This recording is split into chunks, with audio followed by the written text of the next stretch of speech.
Fala galera, tudo bem com vocês? E aí pessoal, tudo em ordem? Estamos voltando devagarzinho, já fizemos um falando de arbitragem que continua sendo um nojo, cada dia mais roubado. Inclusive, vocês viram o programa daquele ladrão corintiano no programa do Benja?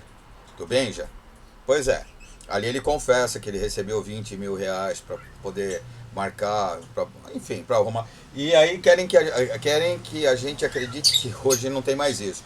Por isso que tem pênaltis que são marcados e outros não. Né, Gerson? Tirou bem o braço, hein, cara? Puta, jogadaça de vôlei e você. Tá certo, é. Ele tá no time que comanda a arbitragem, ele sabe que não tem perigo. E aí ele faz essas coisas assim. E a gente sabe que não vai ser marcado. Né? O São Paulo contra o Santos de novo. O São Paulo teve um pênalti absurdo marcado contra e um pênalti absurdo não marcado a favor. E aí a CBF de novo, a gente errou, a merda do São Paulo não se manifestou, porque tem rabo preso com a CBF agora, já que votou nesse vagabundo desse presidente do caralho. Agora fica aí, lambendo as botas dele. Mas, enfim, o tema de hoje, o sintético também deu pano pra manga, pra danar, e eu queria falar um pouquinho com vocês a respeito de técnicos. O Ramon Dias foi mandado embora do Corinthians, vinha fazendo um trabalho ok, vinha fazendo um trabalho de recuperação desse time, era um time que era um catado, o Corinthians foi contratando gente e ninguém se acertava. O Ramon Dias, o cara conquista o título estadual em cima do rival e é mandado embora porque perde para o rival de 2-0 com o Palmeiras jogando muito e o Corinthians não jogando nada. Isso acontece. Isso acontece. Então, eu não entendo. Aí o Corinthians fecha com o Dorival, daí não fecha com o Dorival. Aí pega o fracassado Prolixo, esse vagabundo do Tite. Aí na hora do vamos ver, ele tira o dele da reta. Aí porque ele teve crise de ansiedade. Beleza, eu já tive crise de ansiedade. Eu sei o quanto é difícil. Mas eu tive crise de ansiedade por uma situação extrema na minha vida. Qual é a situação extrema que esse vagabundo tá passando? Tá com o cu cheio de dinheiro, 2 Copas do Mundo num fracasso total, voltou recusando o Corinthians. O Corinthians, olha, o corintiano também, puta que pariu, viu? É pior do que corno manso, cara. O cara mostra, tô te chifrando, e eles continuam batendo palma. Parece parte da torcida do São Paulo com o Dorilicho. O cara recusou o Corinthians uma vez, logo que sai da seleção brasileira. Recusa o Corinthians em 23. Mas aí pro Flamengo ele pode ir. Pro Flamengo. Não, mas é que ele tava pensando em 24. Aí ele tinha 10 jogos. 10 jogos, gente. 10 jogos. É um quarto do Campeonato Brasileiro. Então ele queria 10 jogos para ajeitar o time, para entrar de férias, para depois fazer a pré-temporada, para jogar o Campeonato Carioca, esse campeonato fudidíssimo que é o Campeonato Carioca, para depois jogar o Brasileiro. Nossa, olha só quanta antecipação, esse gênio da bola quis. Filha da puta, ele deu o cano no Corinthians e assinou com o Flamengo. Porque ele achou que no Flamengo ele ia deitar e rolar. Sabe por quê? Porque ele tem consciência de que ele é incompetente. Ele tem consciência total e plena de que o que ele conseguiu no Corinthians, ele nunca mais vai conseguir. Que foi um lance de sorte, o Cássio não ter cortado a unha naquele jogo e ter desviado a bola do Diego Souza. Ele tem consciência de que ele teve sorte demais, porque o Cássio se cagou inteiro e a cueca ficou pesada, que o Cássio defendeu uma bola sentando na bola, na final do Mundial contra o Chelsea. Então ele sabe que ele jamais vai conseguir isso de novo, porque ele é um incompetente. E ele provou isso na seleção brasileira. É um cara incompetente, é um cara cheio de 9 horas, mas é um puta do mau caráter. Além de tudo, é um puta do mau caráter. É um traíra. É o cara que quebra a confiança de quem confia nele. E ele dá a palavra dele. Garantindo que assuntos internos ficariam internos. E na primeira oportunidade ele pega e expõe os assuntos, que é para mostrar que ele é o fodão. Então, Os corintianos cornos mansos, vocês sonharam com esse vagabundo e eu acho que vocês devem dar graças a Deus. E eu acho que está na hora, quem sou eu para falar do Corinthians? Eu quero mais é que o Corinthians se dane, mas eu acho que está na hora de vocês pararem com isso.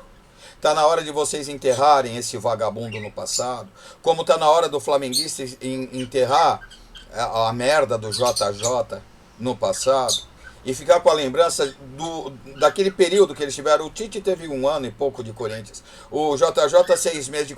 E outra, gente, pega de novo o currículo do JJ, pega de novo, desde que ele saiu do Flamengo, o que ele ganhou? Nada. É esse o super, ultra, mega técnico que vocês querem para o Flamengo, para a seleção brasileira, sei lá para que mais? O cara não recebe convite nem da seleção da Arábia. Aliás, a situação dos dois, do português de merda e do fracassado prolixo, a situação é a mesma. Um acha que quer dirigir, acha que pode dirigir a seleção brasileira, mas não tem convite da seleção de Portugal, não tem convite da seleção da Arábia Saudita, não teve convite de Barcelona, Real Madrid, não é cogitado em Bayern de Munique, em Inter de Milão, em Juventus, em Milan, em Bayern, em Borussia, em PSG e na Premier League, então nem se fala. Mal é cogitado em Benfica e Sporting. Esse é o super técnico que os flamenguistas acham que tem que dirigir a seleção brasileira. O currículo dele é ridículo. O Carpini tem mais currículo do que ele, porque fez mais com menos. E o fracassado prolixo que sonhou em sair da seleção brasileira para dirigir um grande time europeu ou uma seleção europeia, ou não... se fudeu, recebeu o convite de Singapura e de Coreia do Sul. Foram essas as grandes seleções que procuraram esse técnico vagabundo meia boca. Então, eu acho, assim como a torcida do São Paulo, tá? Eu tô falando dos flamenguistas, tô falando dos corintianos e os são paulinos também. Esquece essa porra desse Dorilicho. Ele deu um pé no cu da gente quando o Casares falou pra ele, falou, cara, eu vou contar com você pro ano que vem. Se ele fosse homem de verdade, se ele tivesse hombridade, que cabelo branco deveria dar, e não dá, porque, como disse o Rogério Ceni uma vez, canalhas também envelhecem. E o Rogério tinha toda a razão e continua tendo razão, uma frase muito atual.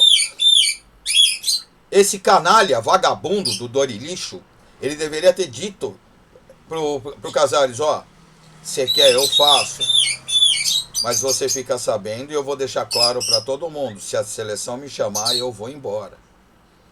Então, se você quiser, eu coloco o meu cargo à disposição. E eu teria ido na imprensa. Gente, eu estou colocando meu cargo à disposição. São Paulo, se quiser consultar um outro treinador, fique à vontade. Ah, mas por que você está fazendo isso? Acabou de ser campeão, tal, não sei o quê. O campeonato brasileiro que ele fez foi ridículo. Ridículo.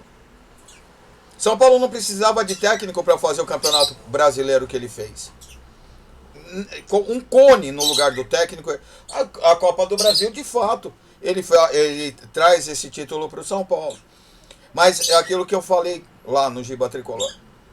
O cara que ganha um título com teu time, e ao invés de comemorar com os teus, por mais que tenha amizade com os outros jogadores, né, com os adversários, ao invés de comemorar com os teus, ele vai lá para confortar os derrotados, porque eram amiguinhos dele do ano anterior, então ele não estava com a cabeça no meu time.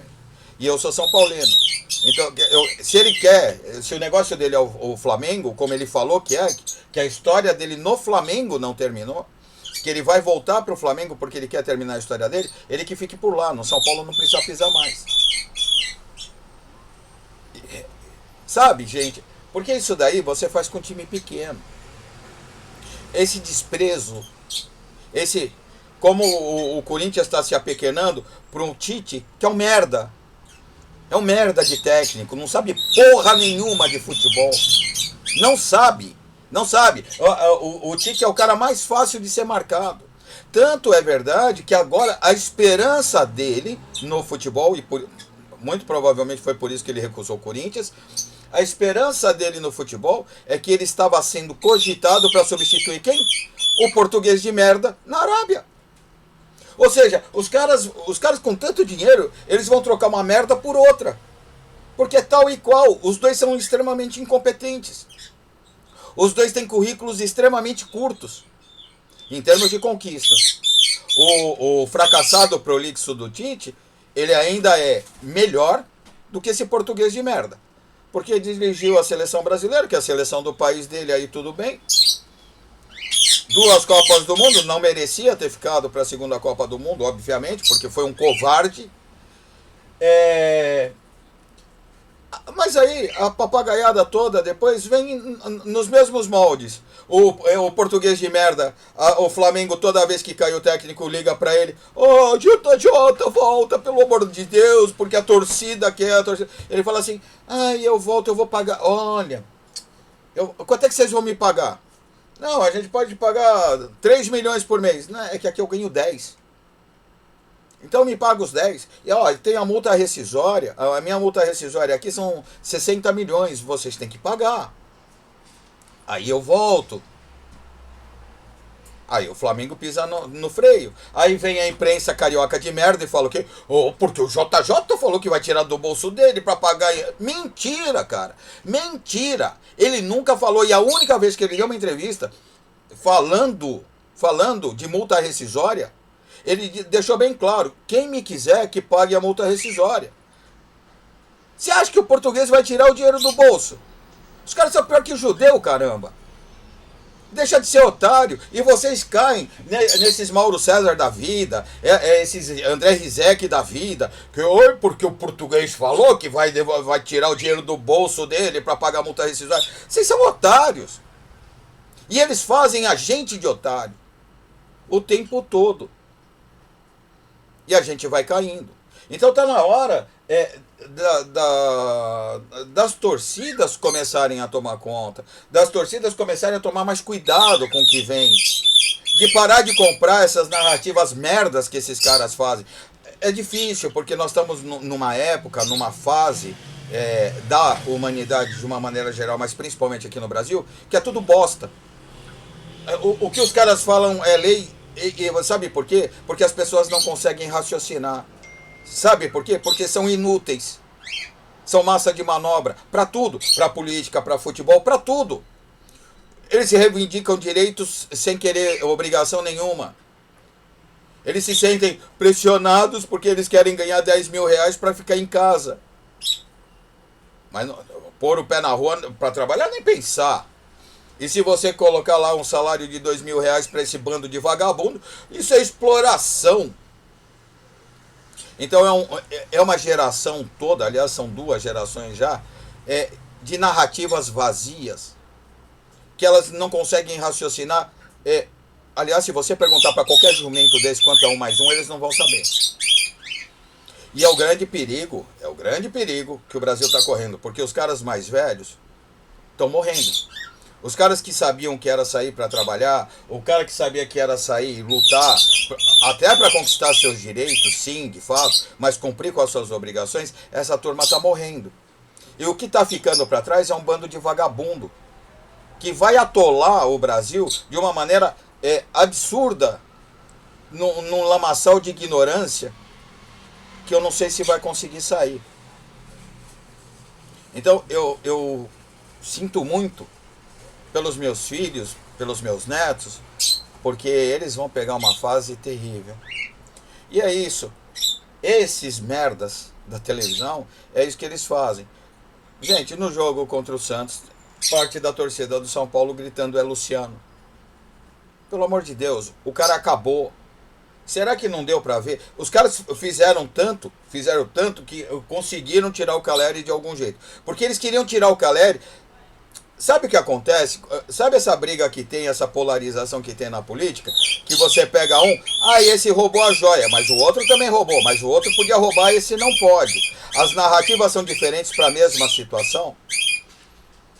A mesma situação, situações idênticas. Um pode e o outro não. Por quê? Porque a narrativa é minha. Então eu gosto desse, esse daqui pode, esse daqui é um bandido que tem que ser morto, esquartejado. É assim que funciona. Está acontecendo a mesma coisa no São Paulo. Começaram a pressionar. O Luciano sempre foi ai, a vedete lá, o quitute do São Paulo. O bichinho de porcelana do São Paulo. Ninguém pode encostar na boneca. Ninguém pode falar mal da boneca.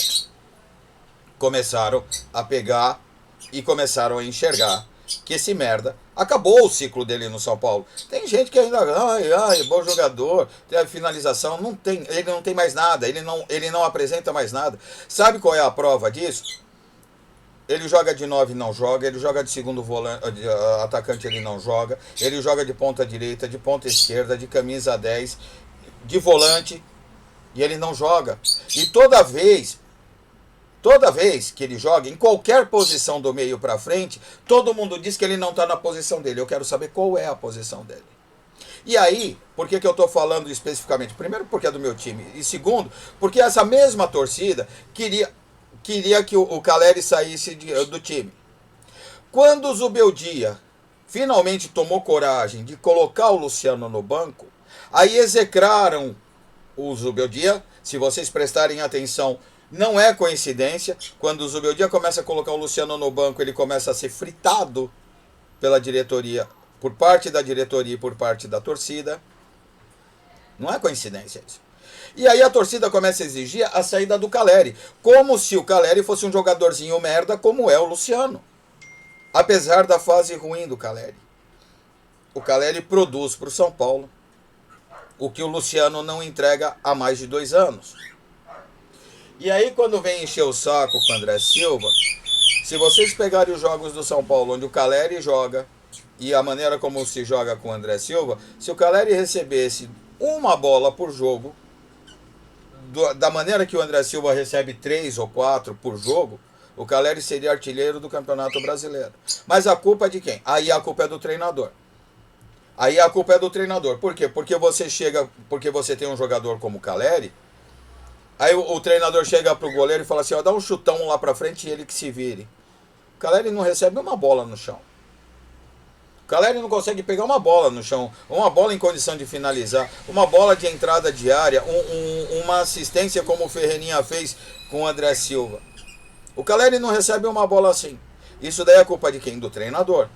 Mas o treinador que é tão ruim e tão criticado porque colocou a bosta do Luciano no banco, que é outro merda que pode sumir do São Paulo, ele mostrou que ele entende de futebol. E por isso eu acho que ele deve permanecer no São Paulo. Porque ele percebeu que com o André Silva lá, obviamente, não dá para jogar como você joga com o Caleri. O André Silva é muito boneca para você fazer ele levar tanta porrada como o Caleri leva. E aí o que acontece? Ele muda a forma de jogar. E isso ninguém vê, ninguém comenta.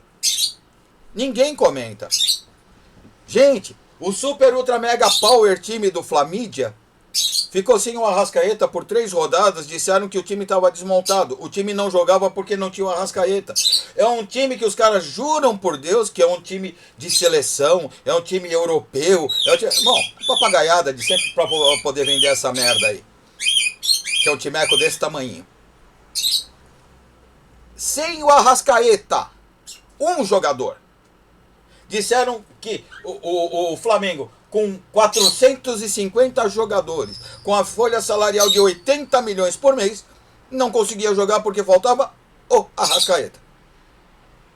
Aí não é culpa do técnico. Aí é o jogador, porque, afinal de contas, ele é o pica das galáxias. O Real Madrid queria ele, mas o Flamengo cobriu a oferta, assim como o maior atacante do mundo, Pedro. Né? O mundo todo queria. E aí o Pedro hoje ganha 200 milhões por mês no Flamengo, porque o Real Madrid e o Barcelona quiseram levar o Pedro. Tá mentirada do caralho. São jogadorzinhos desse tamanhinho. Desse tamanhinho. Que aqui são exaltados. E aí o que acontece? Não se coloca na balança que o Zubeldia tem um elenco desse tamanho, que até o ano passado o elenco do São Paulo era melhor do que do Flamengo. Esse ano não. Mas o São Paulo tem o 11 muito bom. O problema do São Paulo é que dos 11, 5 já estão fora. Arboleda, Pablo Maia, o Lucas machucado, o Oscar machucado e o Caleri. 5 estão fora. Eu já não considero mais a merda do Luciano. Então você pega o time onde você não tem Lucas e Oscar, pelo menos esses dois. Não, mas aí o técnico que é ruim, porque o técnico não sabe escalar, porque o técnico não sabe mexer no time, porque o técnico não tem ideia. E quando o super fodástico Flamengo ficou sem o Arrascaeta o Flamengo não joga e tá tudo certo, todo mundo batendo palma. Não, pelo amor de Deus, o Arrascaeta tem que voltar, sem ele o time não funciona. Cuidado, cuidado, eu tô falando isso e chamando a atenção inclusive de vocês flamenguistas. Cuidado, cara, vocês entram na pilha desses caras. Você sabe quanto tempo o Abel Ferreira tá no Palmeiras? Sabe quantos técnicos o time mais foda do planeta trocou desse período? E a porcada com um técnico só. Nós trocamos também. Por incompetência da diretoria, nós trocamos muitas vezes de técnico no período que o Abel Ferreira está no Palmeiras. Mas, afinal de contas, o time mais foda do planeta não era para ter um técnico só? Ah, o técnico foi campeão, beleza, o português de merda mandou embora. Você pega um lá, não deu certo, o segundo tem que dar certo. Você paga 200 milhões por cada jogador teu e você não quer pagar o salário pro técnico? Só o que o Flamengo deve aí de multa rescisória é um caralhão de dinheiro. O do 1,5 bilhão deles, ó, que é tudo barco furado. Veja quantas vezes trocou de técnico. Então, claro, o flamenguista comemora. Ah, vai lá, ganha um título aqui, outro ali. Beleza, tá sossegado. Tá sossegado. O Eduardo Tironi falou uma asneira do tamanho do mundo e da língua dele. A espanholização do Brasil, porque só dá Flamengo e Palmeiras. Aonde, ó? Tira os erros de arbitragem a favor dos dois e você vai ver que não dá merda nenhuma. Não é poderio. Não é poderio em campo, é poderio de bastidor. Tira os erros de arbitragem a favor dos dois. Pênaltis não marcados, pênaltis inventados. Tira e me diz o que eles vão ganhar. Me diz o que eles ganhariam. Bosta nenhuma. Por quê? Porque são times tão regulares como qualquer outro. O Palmeiras é o melhor time hoje por causa do seu comandante. Por causa do seu técnico. O Abel Ferreira faz um trabalho espetacular desde o dia que chegou. Deu muita sorte e foi muito competente, porque ele deu sorte em pegar um Palmeiras montado, que ele conseguiu fazer jogar, mais ou menos a história do português de merda. Conseguiu fazer jogar e ganhou o título. Quando ele balançou, a mulher macho lá, porque ela é macho mesmo, não é mulher macho de sapatão, é porque ela é macho mesmo, ela fala e bota pra provar. Ela sustentou a permanência dele. Dudu saiu do time, o Dudu foi embora, Dudu voltou e ela sustentou a permanência dele. A torcida queria a cabeça dele, foi lá, ela tirou todas as regalias da torcida e sustentou. Então o Abel Ferreira, além de tudo, ele tem de verdade a blindagem do presidente, coisa que nenhum outro tem. Ele tem uma competência mais do que comprovada, tem o time na mão, ele faz o que bem entende com esse time do Palmeiras, ele inverte o jogador, ele bota zagueiro de centroavante e dá certo, porque ele conhece o time e é campeão toda hora. Mas ainda assim, com toda a competência que tem, com toda a estrutura que tem, a espinha dorsal do Palmeiras é a mesma desde que ele chegou e tudo mais. Se não são os erros de arbitragem, ele não ganha metade do que ganhou. Assim, e a mesma coisa serve para o Flamengo. O super time foda, tal, não sei o que, é uma merda de um time comum, que precisou pegar um técnico totalmente inexperiente, que é o Felipe Luiz, para botar ordem na casa. Porque trocou de técnico, fez 5, fez 6, 10 técnicos, que ele trocou e não conseguia ninguém. O nosso fodástico aí, professor Pardal, o fracassado prolixo, não conseguiu fazer o Flamengo jogar. Aí chegou um cara como o Felipe Luiz, também com a diretoria bancando, falou, não, você tá fora, você ou joga do jeito que eu quero, ou tá fora. Ele tirou o Gabigol.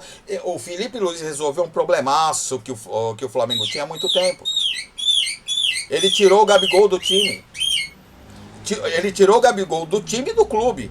Ele mandou o Gabigol embora. É o que a gente precisa que alguém faça com a merda do Luciano. O Felipe Luiz teve a coragem que nenhum outro técnico teve. Nem o fracassado Prolixo, que se acha o bambambam.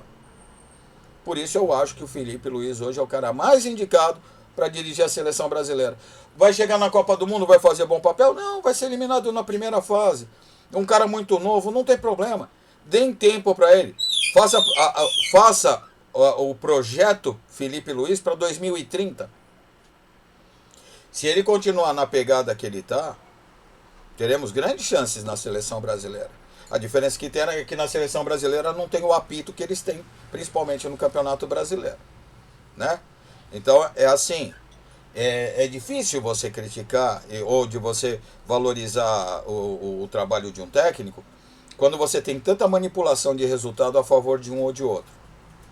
É bem difícil você levar isso em conta, porque na hora do vamos ver, chegou-se a um consenso. Antigamente todo mundo reclamava de arbitragem. Chegou um consenso de que não adianta reclamar de arbitragem, vamos falar do jogo. Quando fizeram isso, obviamente que foi por acordo entre os clubes e a CBF para poder, porque todo mundo sabia, você vai ser campeão daqui 2 anos, você vai ser campeão daqui 4 anos. Só pode ser isso. Como é que um clube vai aceitar ser roubado e ficar quieto? Eu, se sou presidente do clube, eu sou roubado uma vez, 2 vezes, na terceira vez eu tô arrebentando tudo.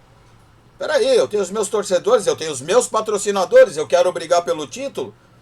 Eu preciso brigar pelo título para ter o gatilho financeiro dos meus patrocinadores. Como é que eu vou aceitar passivamente que eu seja roubado em 5 rodadas, 4 jogos roubados descaradamente? Descaradamente. Aí quando o técnico vai para a coletiva e fala, aí ficam todos melindrados. Aí ele falou uma coisa que tirou o cu da bunda de todo mundo na entrevista coletiva nessa última. Ele falou de ética. Ele falou sobre ética no futebol. Ética da imprensa, ética do clube e ética dos companheiros de trabalho.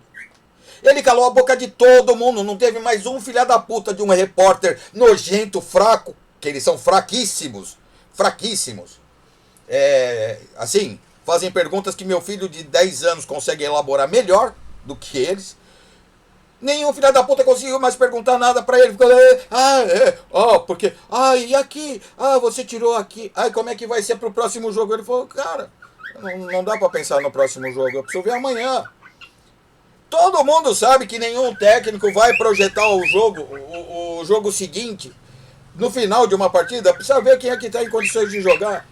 Os caras ficaram tão desbundados com a resposta dele, e os caras são tão fracos, são tão obtusos, que porque, né? A chuteira dele que marca que porque não tinha mais o que perguntar. O Zubeldia está segurando uma bronca que poucos segurariam, mas é técnico argentino. Foi a bronca que o Simeone segurou no Atlético de Madrid. Foi a bronca que o Crespo segurou no São Paulo quando veio. E que, para nossa sorte, o Crespo não veio pro Grêmio. O Grêmio rodou e caiu no Mano Menezes de novo. Meu Deus, o Grêmio também está pedindo. Mas enfim. E é o do técnico argentino. Você vê que você pode não concordar com ele. E eu não concordo com um monte de coisa dele. O jogo contra o Santos, por exemplo, que todo mundo bateu palma, eu realmente odiei. Eu achei que ele errou em tudo. Que depois ele teve que corrigir quando ele coloca o Rodriguinho, né? Porque você vai jogar com 3 volantes em casa, o time vindo pra cima, o Santos que não tem nada para te oferecer contra. Nada. Uma cabeçada no jogo todo. Uma cabeçada. Foi esse o trabalho que o Santos deu pro São Paulo. E aí você mata o teu contra-ataque porque você não tem ninguém para contra-atacar. E pega um moleque de 16 anos, 17 anos, deixa o moleque na beira do campo, deixa levantar a placa para voltar o moleque pro banco. Isso aí foi sacanagem, Zubeldia. Isso foi sacanagem. Mesmo o Ferreirinha falando, não, eu tô bem, porque ele ia ser criticado de novo por tirar o Ferreirinha. O Ferreirinha tava tão bem que não deu mais. Da hora que apareceu a placa do Luca, até o final do jogo, o Ferreirinha não pegou mais na bola, nem na marcação, nem no contra-ataque, mais nada. Ele não fez mais nada em campo. Então estava provado que ele tinha que sair. Mas beleza. Atenuou um pouco porque o São Paulo ganhou. Mas o Zubeldia está mostrando um trabalho coerente. Tá? Com aquilo que ele tem, com aquilo que ele tem em disponibilidade, eu acho que ele está fazendo um excelente trabalho. Ele está conseguindo bater de frente, inclusive com a panela do seu Luciano, que não é fácil. Seu Luciano que derrubou Diniz, seu Luciano que derrubou Rogério Ceni, seu Luciano que derrubou Carpini, né? Vamos lembrar. E estava para derrubar o Zubeldia também. Então o Zubeldia faz um excelente trabalho. Dos técnicos que nós temos agora, dos técnicos que estão por aí, o Zubeldia ok, o Felipe Luiz ok, o Abel é o Abel, esse é o top, disparado, é o top. Não, não tem. De todos os técnicos cogitados, a não ser o Ancelotti, a exceção é o Ancelotti, mas que não vem para a seleção brasileira. De todos os outros técnicos cogitados para dirigir a seleção brasileira, tranquilamente o Abel é o mais capaz de todos eles. É o mais capaz de todos eles. E se chegasse à seleção brasileira, seria por mérito muito grande dele, do trabalho e do estudo dele. E aí, você vê, o Santos, por exemplo, mandou embora o Caixinha. A hora que o Santos começou a engrenar com o Caixinha, ele foi mandado embora. O Santos esperava que o Dorival fosse para lá, não foi. Não, primeiro eles contavam com o Sampaoli. Contaram com a cabeça de ovo no cu da galinha. Não foi, tomaram não. O Dorival tá pedindo uma bala para assinar com qualquer time. E os caras estão falando que ele está esperando o São Paulo, porque o São Paulo teria aceito pagar o que ele está pedindo. O Diniz é o cara que está mais balançado para ir para lá, porque agora o Santos está ficando sem opção. Em termos de técnicos conhecidos, ele tá. Só se for buscar um outro Gesualdo lá e de repente der uma sorte de buscar um Gesualdo e trazer um Abel.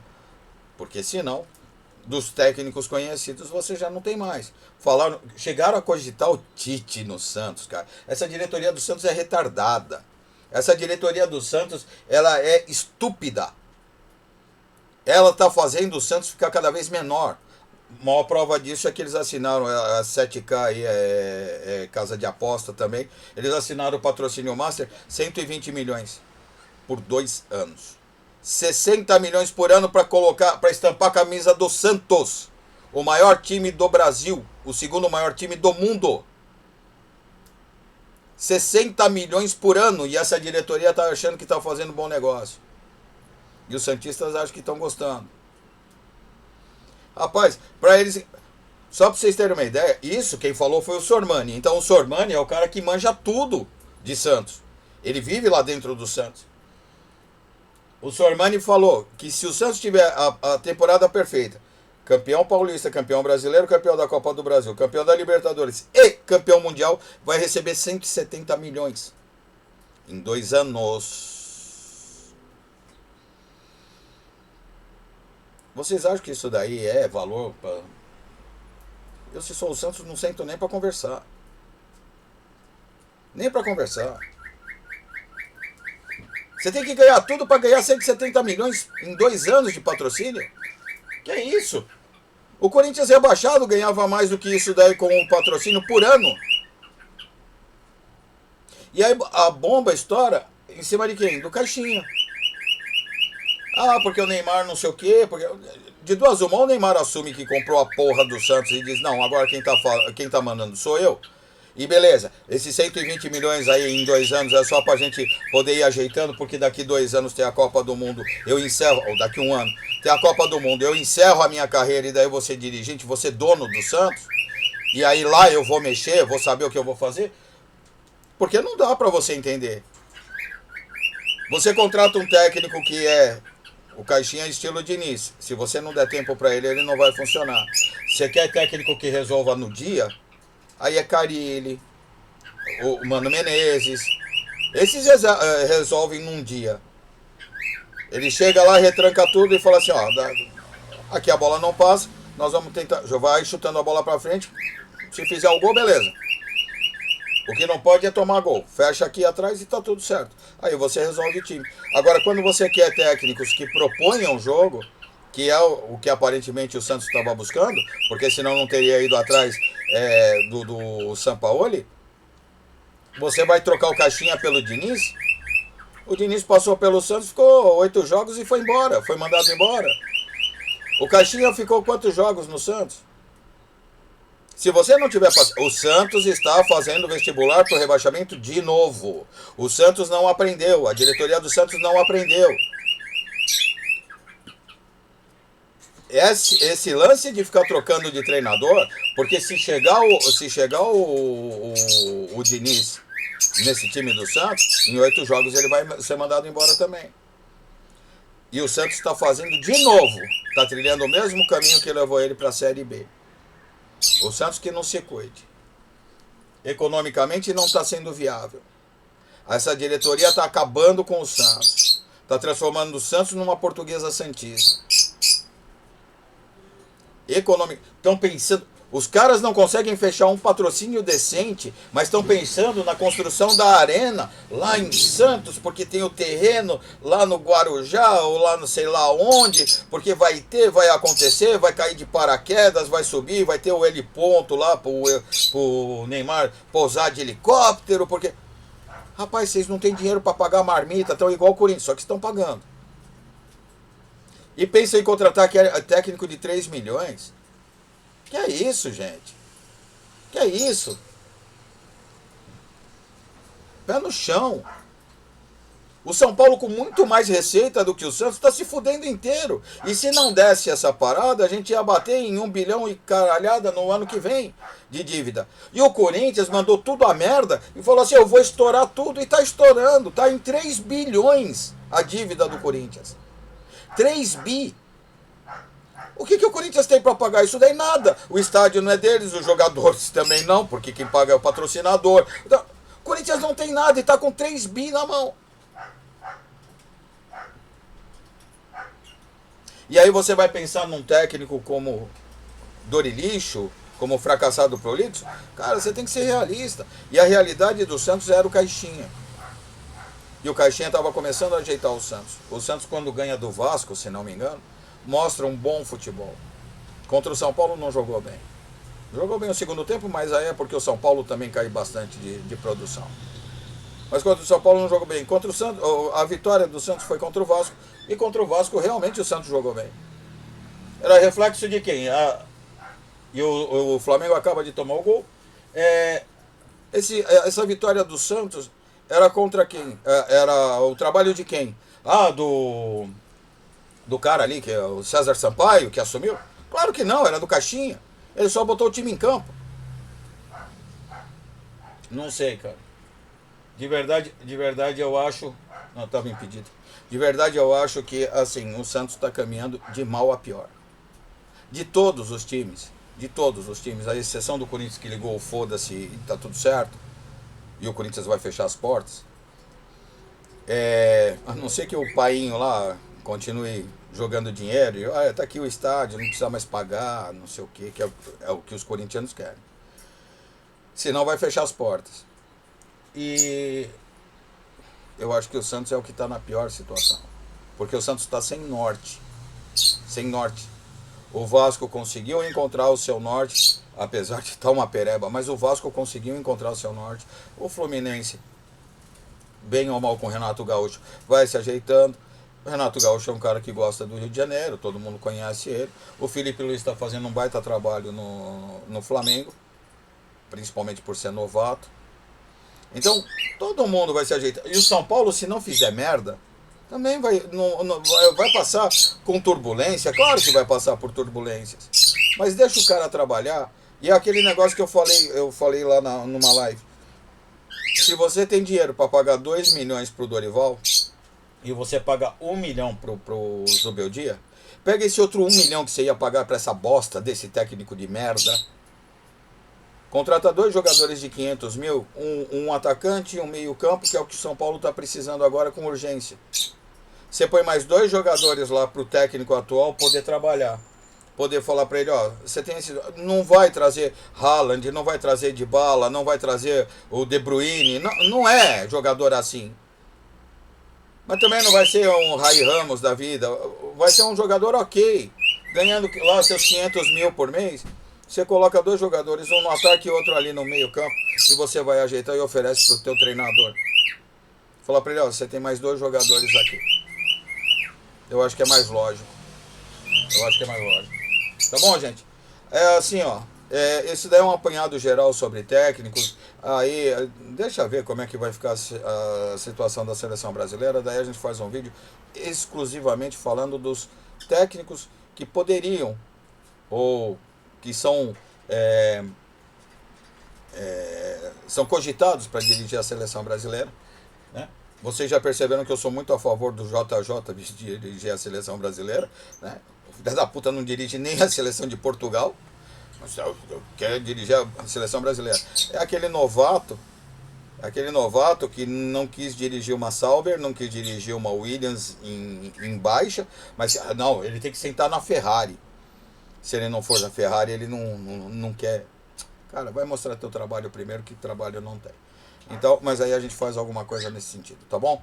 O vídeo é sempre longo porque a gente grava assim bem espaçado, então, e eu quero agradecer ao pessoal que está se inscrevendo. Tá? Eu vi que tem gente se inscrevendo e fico bastante feliz. E vocês vão dando sugestão também daquilo que vocês querem ouvir, discutir, coloquem aí nos comentários, sempre. A gente vai buscando outros temas. E obviamente eu vou estudando, vou buscando informações, porque não sou jornalista, então eu só dou opinião aqui. E sejam todos muito bem-vindos. Valeu? Um abraço, fiquem com Deus, até a próxima.